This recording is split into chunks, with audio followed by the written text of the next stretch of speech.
પોરબંદરમાં એક મહિલાનું એટીએમ કાર્ડ ચાલાકીપૂર્વક બદલાવીને 40,000 રૂપિયા તેના એકાઉન્ટમાંથી ઉપાડી લેવાયા હતા। ત્યારે પોલીસે આ મામલે એક શખ્સને પકડી પાડ્યો છે। આ શખ્સની સામે અગાઉ પણ આ પ્રકારના 17 જેટલા ગુના નોંધાયા છે।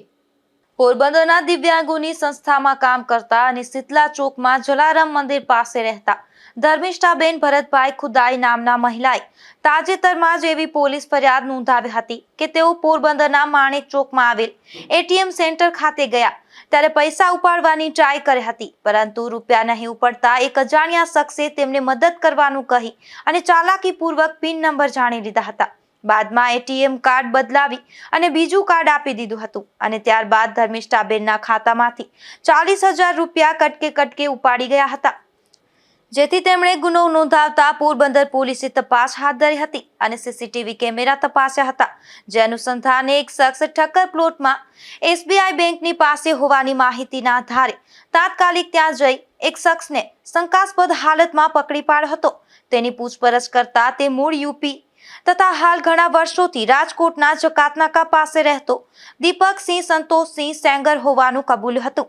પકડાયેલા શખ્સ પાસેથી કીર્તિ મંદિર પોલીસે તલાશી લેતા જુદી જુદી 6 બેંકના એટીએમ મળી આવ્યા હતા। તેથી પોલીસે તેની પૂછપરછ કરતા તેણે ધર્મિષ્ઠાબેન ખુદાઈ સાથે છેતરપિંડી કરી એટીએમ કાર્ડ બદલાવ્યાનું પણ કબૂલ્યું હતું। તેથી પોલીસે તેની વિધિવત ધરપકડ કરી પૂછપરછ માટે પોલીસ મથક ખાતે લઈ જવાતા અનેક ચોંકાવનારી કબૂલાતો આપી હતી, જેમાં 1.5 મહિના પહેલા પોરબંદરના એમજી રોડ પર આવેલી એસબીઆઈ બેંકના એટીએમમાં એક વૃદ્ધ વ્યક્તિને રૂપિયા ઉપાડવા માટે મદદ કરવાનું કહી તે વૃદ્ધનું એટીએમ બદલાવી પિન નંબર જાણી તે વૃદ્ધના ખાતામાંથી 22,000 રૂપિયા ઉપાડી લીધા હતા। તે ઉપરાંત ધોરાજીમાં ગેલેક્સી એસબીઆઈ બેંકના એટીએમમાંથી એક વૃદ્ધને મદદ કરવાનું કહી તેના પિન નંબર જાણી 30,000 રૂપિયા ઉપાડી લીધા હોવાનું સામે આવ્યું છે।